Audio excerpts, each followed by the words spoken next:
आप सुन रहे हैं एजी एंटरटेनमेंट की धमाकेदार प्रस्तुति।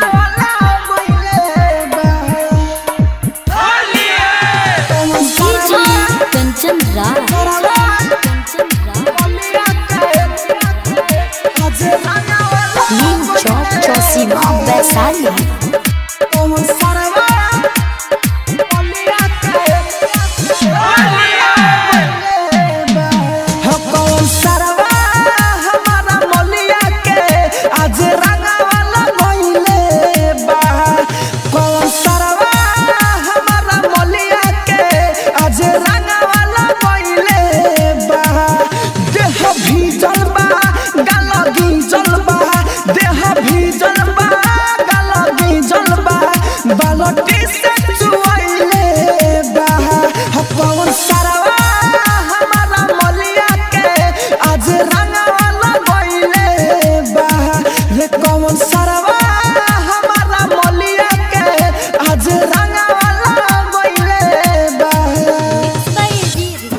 चौसीमा वैशाली।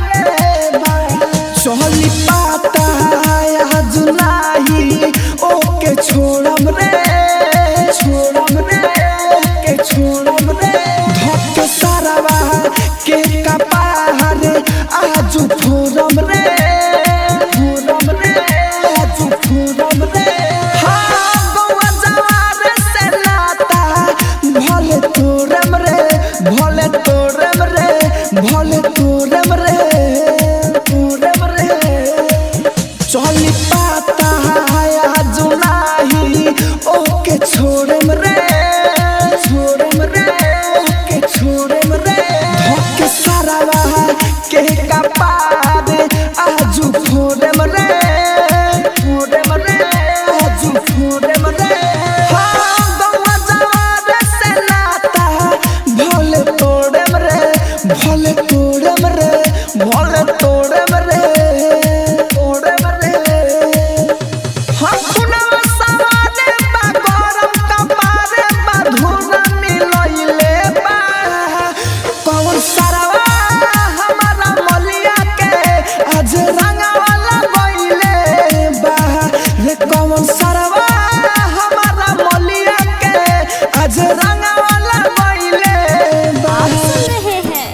एजी एंटरटेनमेंट की धमाकेदार प्रस्तुति।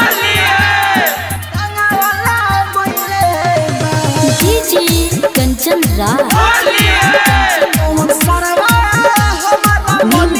चौसीमा वैशाली। लाल पिया दिया के नियद ओकरा डलले बा ओकरा डलले बा राहुल ना जधानी कहतानी गाले में मलले बा मलले बा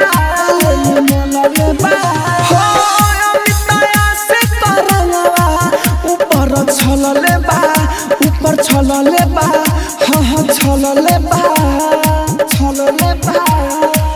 लाल पिया के नियज ओकरा डलले बा ओकरा डलले बा राहुल राजा धानी कहतानी गाले में मलले बा मलले बा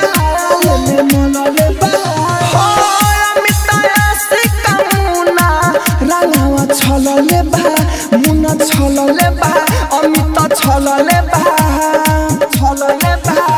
करब नाही देरी हो जाई अबेरी उ पीछा लगइले बा कौन सरवा हमारा मलिया के आज रंगावा लगइले बा कौन सरवा हमारा मलिया के आज रंगावा लगइले बा। रिकॉर्डिंग स्टूडियो रोशनपुर सपहा।